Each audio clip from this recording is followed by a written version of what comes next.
Halo, perkenalkan nama saya Evia Brudanon, NPM 220520011, kelas 7 SIA. Saya akan menjawab soal nomor 46, yaitu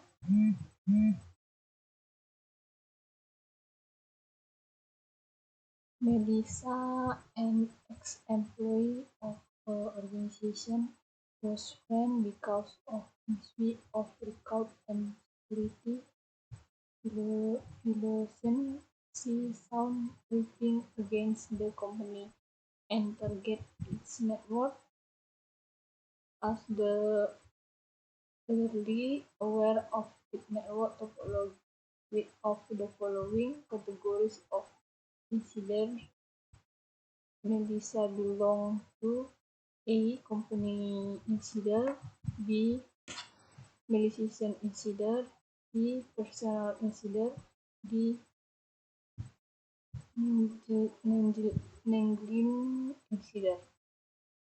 Di sini saya akan menerjemahkannya, yaitu Melissa, mantan karyawan sebuah organisasi, dipecat karena penyalahgunaan sumber daya dan pelanggaran. Dia mau membalas dendam terhadap perusahaan dan menargetkan jaringan karena dia sudah mengetahui topologi jaringannya. Di antara kategori orang dalam berikut, manakah yang termasuk dalam kategori Melissa? A. Orang dalam yang dikompromikan, B. Orang dalam yang jahat, C. Orang dalam yang profesional, D. Orang dalam yang lalai. Di sini saya mendapat jawabannya di modul ke-8,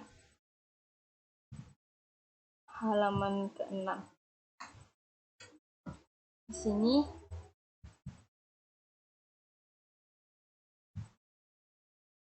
ditulis device use professional computer, video games, console, and smartphone use Wi-Fi to connection to a network without access the internet via a wireless network HP. Di sini juga ada di slide ke-7 gambarannya, yaitu jenis jaringan di labelnya. Dan jawaban saya yaitu B, orang dalam yang jahat. Kita bandingkan dengan ChatGPT.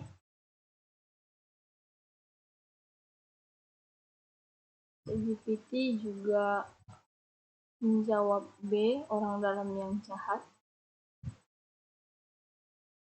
Di sini saya akan menjelaskan kenapa saya memilih B, kenapa tidak A, C, atau D. Melissa termasuk dalam kategori orang dalam yang jahat karena perilakunya yang disengaja dan bermaksud buruk terhadap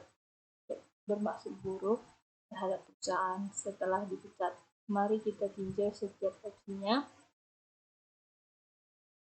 A. Orang dalam yang dikompromikan. Ini mengacu pada individu yang tidak sengaja atau tanpa sepengetahuan mereka sendiri terlibat dalam kegiatan yang merugikan perusahaan karena adanya pengaruh atau kontrol eksternal.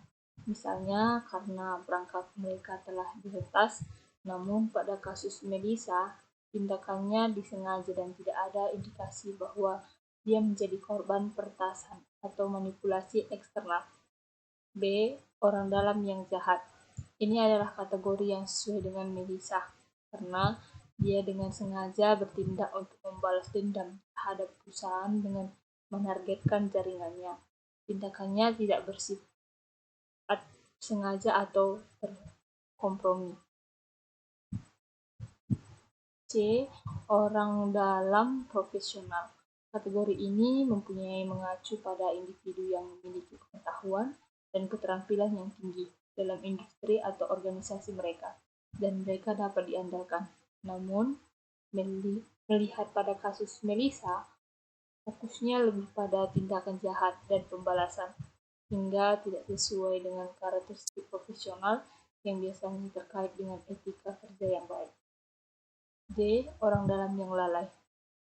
Ini mengacu pada individu yang secara tidak sengaja melibatkan diri dalam tindakan yang dapat merugikan organisasi karena kelalaian atau ketidaktahuan mereka.